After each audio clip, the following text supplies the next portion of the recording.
삼손 하면 그 머리카락이 생각나고 또 헤라클레스처럼 힘이 세다는 것, 이것이 먼저 떠오르죠. 또 한 가지 생각나는 것은 이제 들릴라와 이제 로맨스에 빠진 이야기도 생각이 날 겁니다. 그래서 삼손 이야기는 연극이나 영화의 소재가 되기도 합니다. 극적인 요소가 굉장히 많기 때문이죠. 사실 이 다른 사사들에 비해 이 삼손 이야기가 꽤 양이 많아요. 13장부터 16장까지거든요. 삼손은 이 사사기에 나온 총 12명의 사사가 있는데 그 중에 마지막 사사입니다. 그러니까 사사기의 이야기에서 이 12명의 사사 이야기에서 삼손이 마지막자이기 때문에 이제 이것을 통해서 사사 이야기는 거의 다 끝난다라고 말할 수 있겠죠. 하지만 사사로서의 그의 삶은요, 이스라엘 백성들의 그런 신앙의 상태를 여실히 보여주고 있고, 또 그가 이스라엘의 사사, 지도자로서 그가 하나님 앞에서 마땅히 그 일들을 감당하지 못하는 그런 모습도 우리가 볼 수 있습니다. 자, 본문은요, 삼손의 출생 과정과 그의 사명에 대한 내용을 담고 있습니다. 이제 여기서 주는 메시지를 제가 세 가지로 한번 정리해 봤습니다.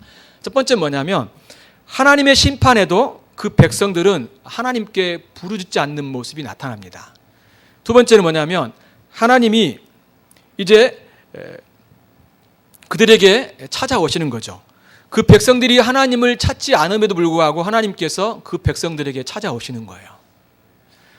또한 세 번째는 하나님에 대해서 무지한 그 백성들에게 하나님은 약속대로 그들의 구원자를 이제 보내주셨습니다. 이제 구체적으로 살펴보도록 하죠. 여러분 1절을 한번 볼까요? 1절을 같이 한번 다시 읽어보겠습니다. 시작. 이스라엘 자손이 다시 여호와의 목전에 악을 행하였으므로 여호와께서 그들을 40년 동안 블레셋 사람의 손에 넘겨주시니라. 그렇죠. 이 장면은 이 1절 말씀을 어때요? 사사기에서 자주 나오는 그런 어떤 패턴이죠. 그런데 한 가지 빠진 게 있어요. 뭐가 빠졌을까요? 그들이 하나님을 부르짖지 않습니다. 자, 그들이 주님께 악을 행했어요. 40년 동안 그들이 압제를 받습니다. 그런데 그들이 이제 이 고통 때문에 하나님께 부르짖어야 되는데 하나님께 부르짖지 않아요. 이 심판은 분명히 하나님께서 그들에게 내린 심판이죠. 그러니까 징계인 것입니다. 그들이 이 징계를 통하여서 그들의 죄악을 깨닫고 주님께 돌아가기를 원하셨어요. 그것도 몇 년 동안? 40년 동안이요. 이방인 나라를 통하여서 주님이 징계하신 거죠. 그런데 그들은 그 앞에를 보면 알겠지만 그들이 징계를 받을 때 그 고통 때문에 정말로 하나님께 호소를 했습니다. 여기에서는 40년 동안이라 하면 그동안 이 사사 이야기 중에 가장 오랜 동안의 그런 압제를 받았던 것을 볼 수 있죠. 그 전에는 20년이 최고의 기간이었어요. 그런데 여기서는 40년 동안 블레셋으로부터 압제를 받습니다. 고통이 굉장히 컸다는 걸 알 수 있죠. 그러면서 그들의 죄악이 얼마나 컸다는 것도 또한 보여줍니다. 그렇다면 그들이 하나님 앞에 부르짖어야 되는데 그들이 하나님께 지금 부르짖지 않고 있어요. 이것은 뭘 보여주고 있는 걸까요? 그들이 너무나 하나님으로부터 멀리 가고 있음을 보여주고 있는 겁니다. 10장에 보게 되면 그들이 고통이 너무 커서 하나님께 부르짖죠. 그런데 하나님은 어떻게 하시냐면 너희들이 섬기는 그 우상에게 한번 기도해봐라, 부르짖어봐라 하면서 조롱을 하셨어요. 왜냐하면 이스라엘 백성들이 계속해서 범죄하면서 하나님께 부르짖었지만 또 하나님 그들에게 구원자를 보내주셔서 그들에게 놀라운 은혜를 베풀어 주셨어요. 그럼에도 불구하고 계속해서 이러한 반복된 죄악된 삶을 살았던 거죠. 그래서 하나님이 정말로 괘씸했던지 이방 너희들이 믿는 신에게 한번 부르짖어봐라, 그 신이 너희들을 구원해 본가 라고 이렇게 주님이 말씀하셨지만 그 백성들이 그걸 들으면서 어땠어요? 하나님께 더 매달리고 자신의 죄를 회개하며 이방신을 버리고 하나님을 섬깁니다. 하나님 그것 때문에 이제 근심하시면서 구원자를 이제 보내주시는 일이 있었던 것을 볼 수 있습니다. 이스라엘 백성들이 그런 상황 가운데 있었던 거죠. 그런데 여기서는 보면 그들이 하나님께 부르짖지조차도 않습니다. 구원자를 보내달라고 부르짖지도 않는 그런 어떤 모습들을 볼 수 있는 거죠. 다시 한번 이 삼손 시대에 이스라엘 백성들의 영적인 상태가 얼마나 심각한지를 여기서 보여주고 있는 것입니다. 두 번째 단락부터 보게 되면요. 2절 보면 소라 땅의 단지파의 가족 중에 마노아라는 이름하는 자가 있더라. 그의 아내가 임신하지 못하였으므로 출산하지 못하였다라고 말을 합니다. 이제 하나님께서 삼손을 이제 어느 가정에 보내주실지 지금 이제 이야기를 진행하고 있는 것을 우리가 알 수 있습니다. 어머니 이야기는 나오지 않아요. 이름이 어머니가 어떤 이름인지 나오지 않아요. 그의 아버지 이름만 나오죠. 마노아라고만 이야기하고 있습니다. 근데 그의 어머니가 임신하지 못했던 거죠. 출산하지를 이제 못했던 것입니다. 그러니까 삼손은 정말로 하나님 은혜로 태어난 것이고 하나님이 주셨기 때문에 우리가 태어난 것을 볼 수 있습니다. 이렇게 그의 백성들이 하나님께 부르짖고 구원을 요청하고 도우심을 구하지 않았지만 하나님께서는 그 백성들에게 찾아오셨음을 우리가 여기서 볼 수 있는 거죠. 그런데 어떤 자였냐면 임신하지 못한 여자에게 찾아오셨다라고 말을 합니다. 그것은 하나님께서 그 백성들을 이제 그를 통하여서 구원하기 위함인 것이죠. 성경에 보게 되면 이 불임한 여인에 대한 이야기가 많이 나오죠. 대표적으로 아브람도 있고요. 또한 한나도 있고요. 그렇죠. 또 이제 삼손도 사실은 그 계열 안에 같이 포함되는데 사실 불임이라는 것은 뭘 이야기하냐면 절망적인 상태이고 정말로 무와 같은 아무것도 없는 상태인 것을 우리가 보여주죠. 그렇지만 하나님이 거기에 생명을 주셨다는 것은 창조의 사역이었다는 것을 창조의 사역이라는 것을 우리가 알 수 있습니다. 그리고 이 불임 속에서 주님이 나타나셨을 때 항상 주님은 그들에게 생명을 주시는 또 그것을 통하여서 당신의 그런 사역자들을 세우셔서 일하시는 그런 면들도 우리가 볼 수 있죠. 우리가 이것들을 좀 유비적으로 보게 되면요. 사실 이 불임은요. 이스라엘 백성들의 영적인 어떤 그런 사항을 말해주고 있는 겁니다. 상징적으로 보여주고 있는 거예요. 자기 백성들이 하나님께 죄로 인하여 부패하였고 그 부패로 인하여서 그들이 얼마나 무능력하고 있는 그런 상태를 이런 상황 속에서 보여주고 있는 거죠. 하지만 그렇지만 주님께서 그 백성들에게 찾아오셨습니다. 그래서 여인에게 출생을 예고하고 또 그 백성을 향한 구원의 사역을 주님이 알려주심을 볼 수 있습니다. 이제 아들을 낳을 거라고 3절에서 이야기한 다음에요. 4절에서는 그 아이가 이제 하지 말아야 될 것을 쭉 이야기를 합니다. 제가 읽어볼게요. 4절. 그러므로 너는 삼과 포도주와 독주를 마시지 말며 어떤 부정한 것도 먹지 말지니.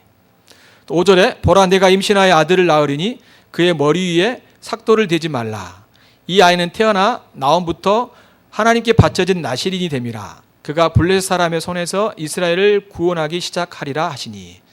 이제 여호와의 사자가 나타나셔서 이 여인에게 삼가야 될 것 세 가지와 함께 또 한 가지 이제 블레셋 사람으로부터 이스라엘 백성들을 구원해 줄 거라 해서 하실 거라는 것을 지금 계시해 주고 있는 것을 볼 수 있죠.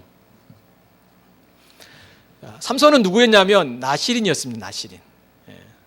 나실인 이야기를 좀 살펴볼까요? 나실인 이야기는요 이미 민수기에서 말해주고 있습니다. 자, 민수기를 한번 보도록 하겠습니다. 자, 민수기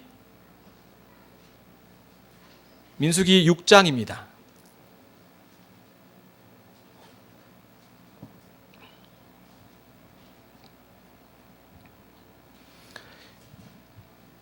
나실에 대한 이야기가 사실 민수기 6장에서 좀 더 구체적으로 나오거든요. 여기는 좀 이렇게 압축해서 언급해 놓고 있습니다. 민수기 6장 2절부터 보면요. 이스라엘 자손에게 전하여 그들에게 이르라 남자나 여자가 특별한 서원 곧 나실인의 서원을 하고 자기 몸을 구별하여 여호와께 드리려면 나실인은요 꼭 남자만 되는 거 아니었습니다. 여자도 될 수 있었어요. 그리고 나실인은 제가 나실인으로서 이제 자원해서 주님께 이렇게 섬기겠습니다. 이것들을 하지 아니하고 주님을 위해 헌신하겠습니다라고 한다면 받아줬어요. 그런데 지금 삼손은요 태어나기 전부터 하나님께서 여호와의 사자를 통하여서 이 사람은 태어날 때부터 죽을 때까지 나실인으로 살아야 한다라고 아예 딱 못을 박았어요. 또한 6장 3절 4절 같이 읽어볼까요? 시작. 포도주와 독주를 멀리하며 포도주로 된 초나 독주로 된 초를 마시지 말며 포도즙도 마시지 말며 생포도나 건포도도 마시지 말지니 자기 몸을 구별하는 모든 날 동안에는 포도나무 솟아는 씨나 껍질이라도 먹지 말지니. 예, 좀 더 구체적으로 나왔죠. 우리가 그 사사기 13장에서는 단순히 포도주와 독주를 마시지 말라고 우리가 읽었는데요. 그러면서 술을 먹으면 안 되겠구나라고 생각했는데, 여기 민수기에서는 포도와 관련된 모든 것들은 먹지 말라 그랬어요. 포도즙도 마시지 말고 생포도, 건포도, 씨, 껍질 다 먹지 말라고 했습니다. 이 서원은요, 제사장들이 금해야 될 규칙과 유사합니다. 레위기 10장을 보면 나오는데요. 제사장은 율법을 가르치고 율법을 지키는데 방심하지 않기 위해서 이제 포도주를 마시지 말게 했습니다. 여러분, 포도주를 먹으면 좀 이제 알코올기가 있잖아요. 그러면 이제 제사장이 거기 안에서 이제 성막에서 섬길 때 어때요? 실수하겠죠. 예, 잘못하겠죠. 예. 그래서 이 포도주와 독주를 먹지 말라 했습니다. 그런데 이제 나시린은요, 제사장들보다 더 엄격했어요. 아예 포도 자체, 포도와 관련된 모든 것들은 다 손대지 말라, 먹지 말라라고 말씀한 걸 볼 수 있죠. 포도와 관련된 것을 먹지 말라 한 것은 사실은 이 포도주를 먹는 것은 이스라엘 백성들의 그냥 식사였어요. 식사. 술이라기보다도 사실은 식사였어요. 그들이 먹는 그냥 의식주였다는 거죠. 이것은 세상의 풍요로움과 쾌락을 멀리하고 오직 하나님께 온전히 헌신한다는 그런 고백의 의미가 담겨 있는 겁니다. 또한 머리카락을 자르면 안 되었습니다. 5절 같이 읽어볼까요? 5절 읽어보겠습니다. 시작. 그 소원을 하고 구별하는 모든 날 동안은 삭도를 절대로 그의 머리에 대지 말 것이라. 자기 몸을 구별하여 여호와께 드리는 날이 차기까지 그는 거룩한즉 그의 머리털을 길게 자라게 할 것이며. 그렇죠. 왜 머리카락을 자르지 말라고 했을까요? 머리카락이 자기 몸을 구별하는, 하나님께 드리는 표라는 거죠. 이 사람은 하나님께 구별된, 그러니까 하나님께 헌신된 사람이구나라는 것을 이 머리카락을 통해서 알 수 있는 거예요. 왜냐하면 머리가 계속 자랄 거 아닙니까?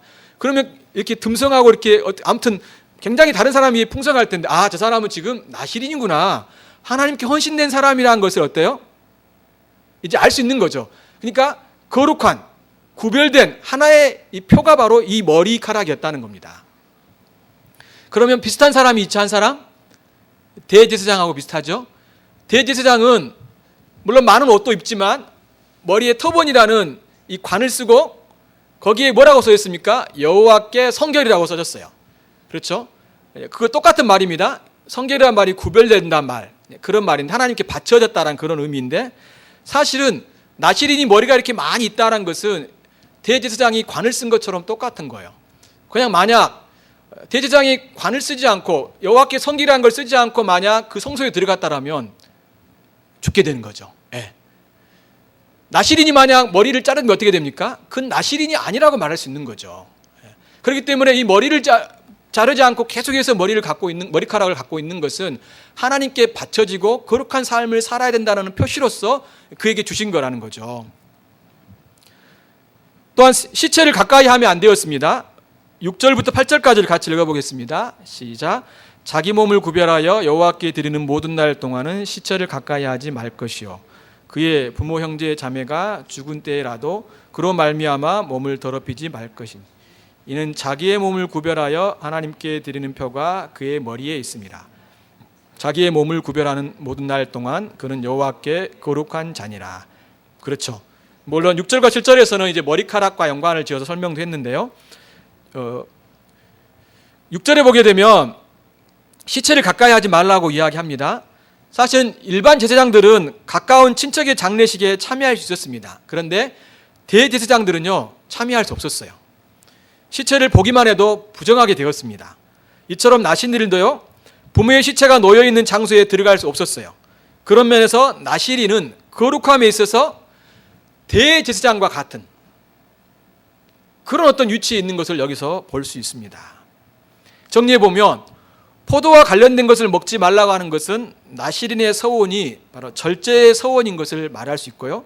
머리카락을 깎지 말라고 하는 것, 또 죽음을 만지지 말라고 하는 것은 몸의 정결과 관련된 말씀인 겁니다. 나시린은 하나님의 소유이기 때문에 그의 몸을 하나님께 헌신해야 했습니다. 그런 의미에서 나시린은요, 이스라엘의 상징적인 존재입니다. 모든 이스라엘이 하나님께 온전한 헌신과 거룩함을 살아야 함을 보여주는 것이죠. 그러니까 나시린을 통해서 어때요? 이스라엘 백성들이 이렇게 우리가 살아야 된다라는 하나의 샘플, 하나의 어떤 징표로 주님께서 나시린에게 주셨다는 거죠. 물론 대제사장도 그렇습니다. 대제사장은 이스라엘 백성 전체를 대표로 하잖아요. 그래서 성소 안에, 그 성막 안에 들어가는 거잖아요. 그렇기 때문에 하나님께, 여호와께 거룩이라는 어떤 이 패를 쓰고 거기 안에 들어가는 거죠. 이렇게 하나님을 섬기고 또 하나님께 봉사하고 하나님께 헌신된 사람의 특징은 뭘까요? 그가 하나님께 바쳐진 자인데 그가 거룩한 삶을 살아가야 된다는 것을 분명하게 보여주고 있는 것을 알 수 있습니다. 그런데 삼손이 어떻게 했을까요? 다 어겼어요. 그 뒤에 보면 알겠지만 머리카락도 자르게 했죠. 내버려뒀어요. 그리고 짐승의 시체도 만졌죠. 그 다음에 결혼잔치에서 이 술을 마셨습니다. 그는 나실인이었지만 나신으로서 살지 않았어요. 이것은 그 백성들의 그런 신앙의 상태를 또한 이 삼손을 통해서 보여주고 있습니다. 신약시대에는 나실인의 제도가 없습니다. 목사나 선교사가 나실인이 아닙니다. 물론 하나님께 그 백성을 위해서 봉사하는 사역자는 더욱 헌신된 자로 살아야 됩니다. 나실인 제도가 없더라도 사실 우리는 모두 나실인처럼 하나님께 구별된 자이죠. 우리가 성도이기 때문에 그렇습니다. 거룩한 백성. 그렇죠? 또한 성령이 우리 안에 계시죠? 또한 주님이 우리를 의롭다라고 칭해 주셨습니다.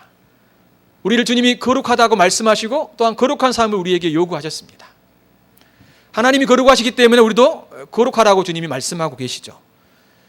하나님은 거룩한 자를 통하여서 하나님은 그의 사역을 감당하신다는 것을 우리에게 보여주고 있는 것입니다. 하나님 우리를 거룩한 자로 부르신 이유가 뭘까요? 물론 우리를 구원하시기 위해서 부르셨습니다. 또한 주님은 우리를 통하여서 당신의 놀라운 사역들을 하기 위한 것입니다. 이 사역은 교회 안에서의 어떤 사역만을 말하는 것이 아니라 여러분이 하는 모든 일들을 통하여서 하나님을 드러내고 하나님을 높이는 그런 일들이 되기를 원하신다는 거예요. 그 중에 가장 중요한 덕목이 뭘까요? 거룩함이에요. 우리가 하나님께 드리고 우리가 하나님 말씀에 순종하고 죄를 멀리하고 절제하면서 주님을 섬기는 삶을 살아가는 것이 진정한 하나님 백성의 모습인 것을 말씀해 주고 있는 거죠. 그래서 사실은 다시 이제 사사기 13장으로 가보면요, 삼손을 나실인으로 부르신 이유는 뭐냐면 이 세 가지 하지 말아야 될 덕목을 이야기한 다음에 마지막으로 뭐라고 이야기했냐면 5절에서 이 아이는 태에서 나옴으로부터 하나님께 바쳐진 나실인이라고 이야기를 하고 후반부에 보면 그가 블레셋 사람의 손에서 이스라엘을 구원하기 시작하였다라고 말하고 있습니다.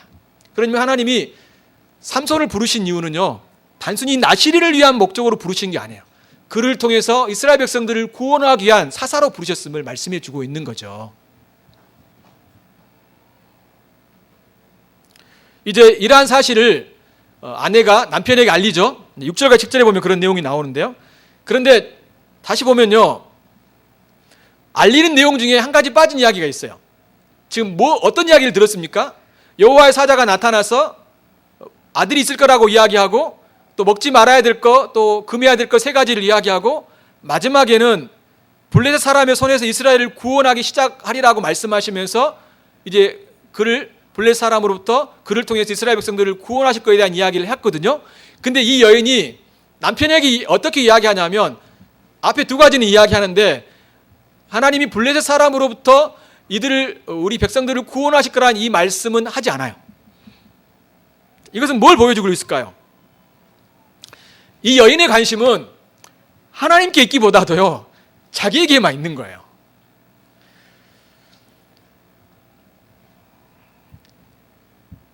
이 아내의 생각은 하나님의 생각과 하나님의 마음과 하나님의 마음에 계획에 마음이 있다기보다도 사실은 자기가 원하는 것에만 관심 있는 것을 볼 수 있죠. 이것은 하나님의 말씀의 핵심을 놓쳐버리는 겁니다. 하나님이 여호와의 사자를 통해서 오신 이유가 뭘까요? 아들을 주기 위한 목적일까요? 단순히 그냥 먹지 말라는 것만 이야기할 목적일까요? 아니요. 그것을 통해서 이스라엘 백성들을 구원하시기 위한 하나님 목적을 지금 말해주고 있는데 그 이야기는 빼버리고 다른 이야기만 하고 있는 거죠. 우리는 하나님의 말씀을 들을 때 정말로 하나님 말씀을 잘 들어서 하나님이 우리에게 말씀하시고자 하는 것들을 우리가 핵심을 잘 파악하고 또 그 말씀에 따라 우리가 살아가는 것이 필요하는데 우리는 하나님이 우리에게 말씀하시고자 하는 그 중요한 것들은 빠뜨리고 우리가 원하고 우리가 생각하는 것들만 볼 수 있다는 거죠. 사실 그러다 보면 중요한 것들을 놓치게 됩니다. 중요한 것 놓치게 되는 거예요. 하나님의 관심은 그 백성들을 구원하기 위한 목적인 것입니다. 우리도 똑같아요. 예수 그리스도를 이 땅에 보내주신 이유가 뭡니까? 우리를 죄로부터 우리를 구원하시기 위한 목적인 겁니다. 그렇죠.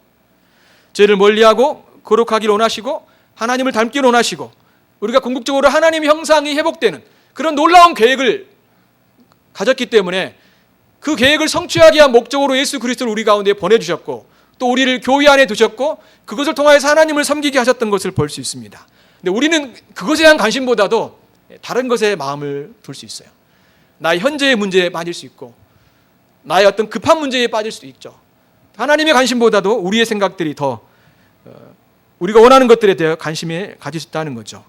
그렇지만 여러분, 우리의 관심과 육보다도 하나님의 관심과 하나님의 뜻을 향하는 그 우리의 태도가 필요함을 볼 수 있습니다. 이제 8절부터 쭉 보게 되면요, 마노아가요 아내가 했던 말을 못 믿었는지 아니면 다시 한번 확인하고 싶었는지 분명은 알 수 없지만 마노아가 이제 그 이야기를 듣고 여호와께 기도합니다. 8절 보십시오. 마노아가 여호와께 기도하여 이르되 주여 구하옵나니 주께서 보내셨던 하나님의 사람을 우리에게 다시 오게 하사 우리가 그 낳을 아이에게 어떻게 행할지를 우리에게 가르치소서 이렇게 이야기합니다. 그랬더니 9절에서 하나님께서 마노아의 기도를 들으셔요. 그래서 여호와의 사자를 보내시죠. 그러면서 아내에게 했던 이야기를 다 해줍니다. 12절 보면요, 마노아가 이르되 이제 당신의 말씀대로 되기를 원하나이다. 이 아이를 어떻게 기르며 우리가 어떻게 그에게 행하리이까 라고 말을 합니다. 그러면서 13절 14절 보면 여호와의 사자가 마노아에게 이르되 내가 여인에게 말한 것을 그가 다 삼가서 포도나무의 소산을 먹지 말며 포도주와 독주를 마시지 말며 어떤 부정한 것도 먹지 말고 내가 그에게 명령한 것은 다 지킬 것이냐 이렇게 말씀을 하죠. 마노아에게 이야기했던 이야기를 다시 한번 말씀을 해주시는 모습을 볼 수 있습니다. 참으로 하나님께서는 자상하신 분이시죠. 그 백성들이 원할 때 또 주님께서 그의 기도를 들으시고 또 그들에게 다시 한번 하나님의 뜻을 말씀해 주고 있는 것을 볼 수 있습니다. 그래서 마노아가 이제 염소 새끼를 잡아가지고 이렇게 음식을 대접하려고 합니다. 그랬더니 그 여호와의 사자가요 이제 먹지 않겠다라고 이야기하면서 오히려 하나님께 번제로 드리라고 이야기합니다. 그래서 이제 그가 하나님께 이제 희생 제물을 드리죠. 그런데 이제 18절에 보게 되면요, 그 이전에 마노아가 여호와의 사자에게 당신의 이름이 무엇이냐라고 묻습니다. 그래서 18절에 여호와의 사자가 그에게 이르되 어찌하여 내 이름을 묻느냐 하면서 내 이름은 기묘자라고 말을 합니다. 기묘자란 말은 우리가 이사야서 19장에서도 들었죠. 한 아이가 우리 가운데 이렇게 태어날 걸 이야기하면서 그 이름이 기묘자라고 이야기하잖아요. 그때 기묘자란 말이에요. 기묘자란 말은 그냥 놀랍다, 그렇죠. 원더풀러 이렇게 이런 말인데 사실은 이해할 수 없다, 신비스럽다 그런 의미예요. 정확하게 말하면 사실은 뭘 이야기하고 있냐면 지금 하나님의 여호와의 사자의 이름을 정확하게 말해주는 게 아니에요. 지금 그냥 기묘자라고 그냥 두리둥실하게 이야기해주고 있는 것입니다. 그리고 이렇게 제사를 드렸더니 어때요? 이제 이 제물에 불이 타죠. 그러면서 이제 그 제물이 불었다는 건 하나님이 그걸 받으셨다는 것이고 두려워가지고 이 마노아가 이제 무릎을 꿇는 그런 내용이 쭉 나옵니다. 여기서 한 가지 생각해 볼 필요가 있는 게 여기서 나오는 여호와의 사자는 누구일까요? 천사. 여기서 메신저는 그냥 천사가 아니라 성육신 하시기 전에 하나님의 아들이십니다. 대체적으로 학자들은 그렇게 봐요. 그분이 사람으로 오신 거예요. 근데 마노아는 계속해서 뭐라고 이야기하냐면 하나님의 사람이라고 계속해서 이야기하고 있죠. 그런데 하나님의 계시를 전달해주고 또한 그분을 통하여서 하신 일들을 우리가 여기서 보게 되면 분명하게 하나님의 아들이신 것을 우리가 알 수 있음을 봅니다. 이야기 전체 속에서요, 마노아의 아내와 또한 마노아의 그런 어떤 이런 이야기들 또 그들이 하는 것들을 보게 되면 얼마나 그들이 하나님을 모르고 있는 것들을 볼 수 있습니다. 주님이 두 번이나 나타났음에도 불구하고 이 여호와의 사자가 바로 누구인지를 알지 못해요. 그런 나중에 돼서야 그들이 하나님인가 걸 알고 이들이 무릎을 꿇잖아요.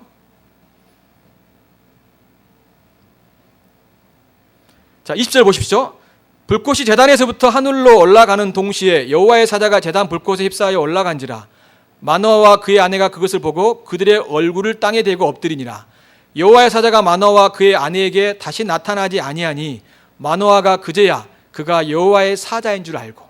그 이전까지는 몰랐어요. 하나님이 보내주신 사자란 걸 그들이 몰랐어요.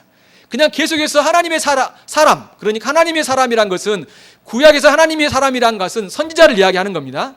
그러니까 그냥 선지자가 와서 우리에게 뭔가를 말씀을 들려줬던 거로 생각했던 거예요. 그런데 이 광경을 체험하고 나서 그제서야 여호와의 사자란 걸 그가 인식을 했던 거죠. 그러니까 하나님이 보내주신 그런 사람이란 것을 그들이 알게 되었다는 것입니다. 그래서 22절에 보면 그의 아내에게 이렇게 이야기하죠. 우리가 하나님을 보았으니. 하나님을 만났다는 거예요. 그제서야 이제 하나님이 보내주신, 어쩌면 하나님이 그분이 오셨다는 것을 마노아가 이렇게 이야기를 하고 있는 겁니다. 그래서 반드시 죽으리라 이렇게 이야기하지만 마노아는 이제 그렇지 않을 거라고 이야기를 하죠. 그러면서 이제 뒤에 보면 이제 주님께서 삼손 아이가 태어날 것을 약속하셨고 그 약속하셨던 것들이 성취가 되어서 이제 삼손이 태어나게 되는데요. 사실 이 여호와의 사자가 나타나서 마노아의 아내라든가 마노아와 함께 많은 대화를 했습니다. 그런데 이들은요, 사실은 하나님이 보내주신 여호와의 사자인지를 몰랐어요. 이 모습은요, 그들이 하나님을 모르고 있는, 참으로 그들이 얼마나 하나님부터 멀어져 있는 것을 여기에서 여실히 보여주고 있는 것을 알 수 있습니다. 이것이 바로 그 백성들의 영적인 신앙의 상태인 것을 말해주고 있는 거예요. 하나님의 사자가 나타났고 하나님을 금방 알아보고 그들이 찾아가서 그 말씀을 듣고 그 말씀에 따라야 되는데, 그렇지 않고 재차 확인하고 또 계속해서 묻고 하면서 전혀 하나님이 보내주신 여호와의 사자라는 걸 인식하지 못하고 있는 그런 어떤 영적인 무지함을 여기서 분명하게 보여주고 있다는 거죠. 그럼에도 불구하고 하나님께서는 그들에게 구원자인 삼손을 보내주십니다. 그리고 그 삼손이 자랄 때도요, 하나님께서 그들에게 복을 주시고, 또한 25절 보면 소라와 에스다올 사이 마하네단에서 여호와 영이 그를 움직이기 시작하였다라고 말합니다. 그러니까 하나님의 영이 삼손에게 임하여서 그를 통해서 하나님이 사용하기 시작하였다라고 말씀해 주고 있는 것이죠. 그 백성들의 무지함에도 불구하고, 그 백성들이 하나님을 찾지 않음에도 불구하고 하나님께서는 구원자를 보내주실 것을 약속하시고 또한 주님의 때에 구원자를 보내주셨습니다. 또 그에게 복을 주시고 그에게 성령으로 역사하셔서 또한 놀랍게 하나님이 이제 사용하기 시작하는 모습을 볼 수 있는 거죠. 여러분, 삼손이라는 이름의 뜻은요, 작은 태양이라는 뜻입니다.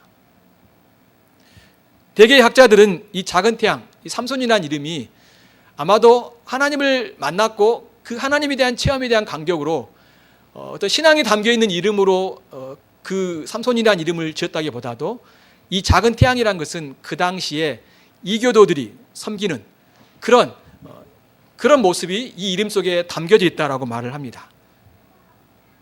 태양을 섬기듯이 사실은 삼손의 이름이 바로 이교도들이 섬기는 그 우상 숭배의 이름을 따서 이 삼손이라는 이름을 지어준 거죠. 이스라엘 백성들이 우상 숭배에 빠졌고 또한 그의 부모들도 사실은 그런 같은 맥락 속에 신앙생활을 하고 있었기 때문에 이러한 삼손의 이름을 지으면서 또한 그들의 모습 속에서도 신앙의 모습이 담겨있기보다도 하나님과 우상을 함께 섬기는 혼합주의적인 모습을 이름 속에 담겨있는 것을 볼 수 있습니다. 이제 말씀을 정리합니다. 그럼에도 불구하고요, 하나님은 어떻게 하셨습니까? 그 백성들을 사랑하셔서 구원자 삼손을 보내주십니다. 그리고 그에게 복을 주시고 성령으로 또한 그를 사용하기 시작하셨다라고 말합니다. 여기서 우리는 하나님의 궁휼하심을 봅니다. 그 백성을 구원하시고자 하는 하나님의 열심을 또한 우리가 볼 수 있습니다. 다시 한번 우리는 같은 결론이지만 이스라엘의 진정한 왕, 이스라엘의 진정한 사사, 이스라엘 백성들을 진정으로 통치하시고 구원하시고 다스리신 분이 누구이신지를 우리에게 보여주죠. 누구입니까? 하나님이십니다. 하나님이셔. 여호와 하나님만이 바로 우리를 구원하시고 다스리고 통치하시는 그런 왕이시라는 거죠. 그 하나님께서 우리에게 누구를 보내주셨습니까?